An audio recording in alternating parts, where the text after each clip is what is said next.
Hey everybody, Ed here with the Digital Digest, and today I wanted to give you guys a quick comparison between the SEL-18200mm lens, this is the original E-mount 18-200, with the brand new Power Zoom SELP-18200mm E-mount lens. Now there are three 18-200mm lenses out there designed and made by Sony right now. The one you don't see here is the LE version, which is a slimmer profile, black color. So if you do want a black finish and aren't concerned about the slim profile, which I know many users do want a slimmer profile for their NEX camera, after all, it does follow suit with the actual footprint and design, the whole concept of a mirrorless interchangeable lens camera to have smaller lenses than traditional cameras. And that was one of the big complaints with the original SEL-18200, which was really designed for the VG line, but of course adapted by many people very happily to their NEX cameras. This was originally the kit lens for the VG10, VG20, and now you're looking at the Power Zoom that is the new kit lens for the VG30. So of course it's logical to assume that since this became so popular on NEX bodies, whether it was the 5N, 7, NEX6 or 5R, you take your pick, F3, C3, go through whatever it may be. The 18-200 is a very, very popular piece of glass. Retails now for $900, originally $800 when it launched. You now have this Power Zoom, which gives you pretty much exactly what I've mentioned, a Power Zoom. Now there is a different design, and you can see right now on the right, the 5R that it's mounted on has toppled over, and that's because principally the designs are fundamentally different. Forget the fact that we're going from silver to black. You can see the actual focus rings, zoom rings are much larger on the original SEL-18200, whereas here they're really not the focus, because after all it's about the Power Zoom. And as you can see, the motor does stick out here, protrude on the bottom of the lens, so it does make for an interesting handling experience, I'll put it that way, when it comes to putting it on a body like the 5R, 6, 7, or 5N, or even the 3N, which I did experiment with it on it with. But what it comes down to is that I'm going to say right now, if you really need a Power Zoom, then obviously this is the option. It's more expensive at $1,200 than the $900 that the older SEL-18200 runs, but it does give you a whole different capability in terms of creatively with that Power Zoom, which you can set at 3 different modes, high, medium, or low. Of course, you've got your zoom toggle right here, and then the ability to switch between manual and automatic in terms of the Power Zoom servo. So basically, if you're in the manual mode, then you can actually just use this the same way that you would on the the older SEL-18200. No lens creep here, which was an issue with this older lens. If you're not familiar with what I'm talking about, lens creep is essentially that while the lens was pointing down, you could only lock it in one position, it would actually slide on its own. And that is something that happens with many lenses, but because you've got a Power Zoom here now, that fixes the problem. So that's another thing that I could think users who are unhappy with the older SEL will be happy with the new Power Zoom. In terms of the actual handling, I can tell you right now, it does take quite a bit of getting used to.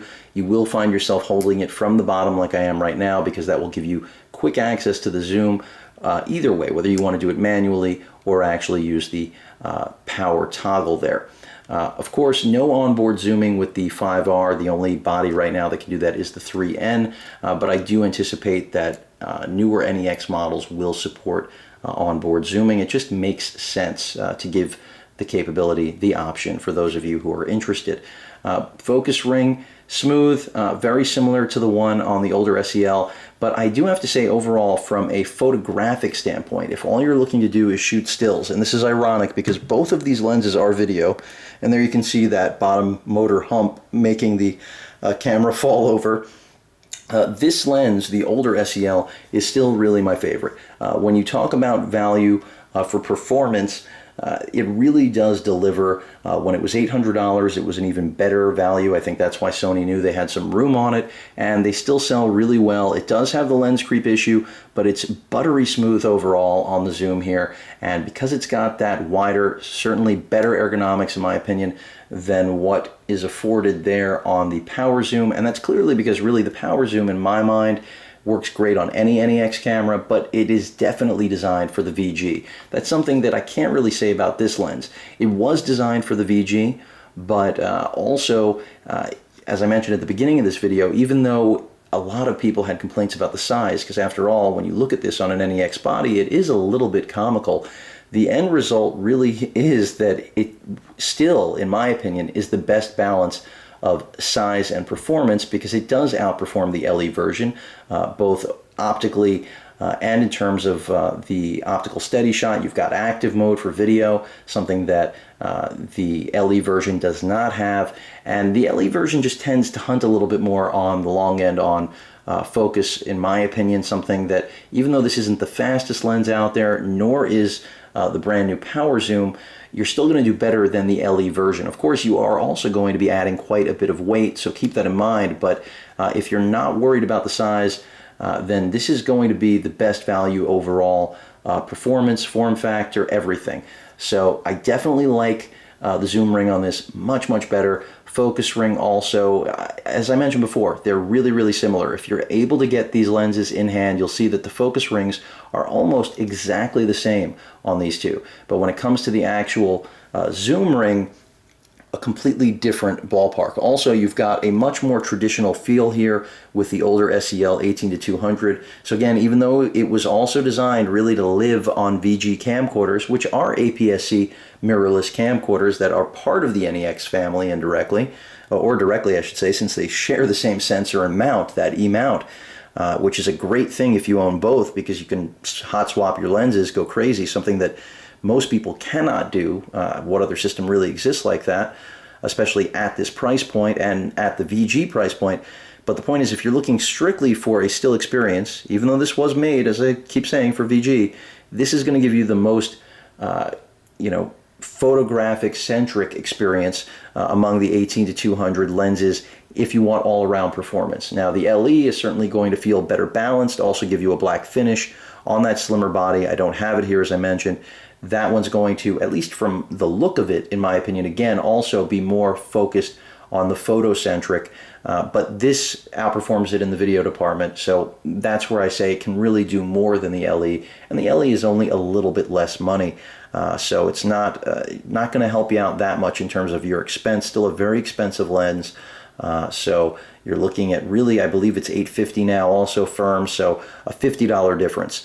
So really the big jump is going up to the power zoom, and that really just comes down to what your needs are. In terms of overall performance, there's no question that I think the power zoom has the upper hand over the older SEL, but when it comes down to it, if you're going to compare 900 versus 1200, unless you absolutely must have the power zoom, I'm going to recommend still to stick with the old trusty 18-200. Now, as I mentioned earlier, if lens creep is something that worries you, if there are solutions that you can purchase, basically rubber bands that will keep the lens tight and not allow that droop to occur. And it is really mild on the latest builds. It takes quite a bit of use to get that lens creep going, in my opinion, at least from what I've seen reported, as well as in my own experience, because I still have very little, if any, lens creep here.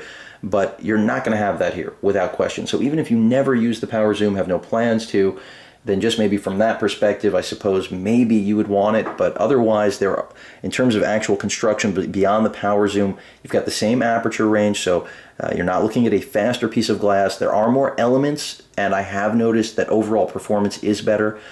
Something I want to point out is that it does not yet support, at least I'm not aware and don't see it, and I haven't seen a firmware update, but it does not support the hybrid autofocus. So for those of you looking to take advantage of the contrast and phase detection, you're not going to get that here with this lens. You will get it with the older SEL 18-200. Again, a little more irony that this is one of the newer lenses out there that Sony's put out for the E-mount system and lineup of NEX and VG cameras, yet it does not take advantage of the latest generation of autofocus. No firmware update, and I think that also has to do with the fact that it is a really expensive lens, and as I mentioned earlier, it was really only on the market with the VG30 up until last month, when it finally went on sale on its own. So through the course of this year, this lens was really only available with the VG30, so I think that's the reason we don't see the hybrid autofocus supported yet. But I think Sony, once you put the lens out on the market for sale, in regular retail channels for $1,200, you should have already updated. So that's me, of course, as usual, telling it like it is. I am being critical of Sony. As soon as they put this out for sale and new, clearly they are aware that NEX owners are going to want to purchase this. After all, why would you make a third 18 to 200 millimeter lens? If you're going to satiate that market and satisfy users who want a power zoom, you've got to also accommodate the latest autofocus system that you've got running on all of your brand new NEX cameras, even though it's not there on the VG camera. So I understand where they're coming from, but would like to see that update sooner rather than later. So you will have the benefit on the older glass having the hybrid autofocus support. That's something that Sony was very quick to do, since after all, this is one of the best-selling lenses out there for the NEX lineup and E-mount overall, besides the Zeiss 24mm, and of course the kit glass in general, which was everything that Sony focused on when they brought out the 5R, the 6 with the new hybrid system. So overall, really like the performance in both of these. Those of you who watch my channel know this is one of my favorite pieces of glass for the NEX system, either living on a VG or an NEX. But the power zoom really is a game changer. It again boils down to whether or not you need that power zoom. If you want it, then you're going to be very happy with the results. And overall, I mentioned the speeds. I'll just show you guys quickly so you can see exactly how fast we're talking. This is in the highest speed, and it's relatively fast. Of course, again, with the newer bodies in the NEX system, you also do have clear image zoom, so that's another thing to be able to take advantage of. You will hear a little bit of the motor on the highest mode, but if you switch it down to medium or low, then you will pretty much lose all recording of the motor, in my experience. But again, you can see why. You see how slow it's moving. Letting you guys actually listen, see if the microphone picks it up.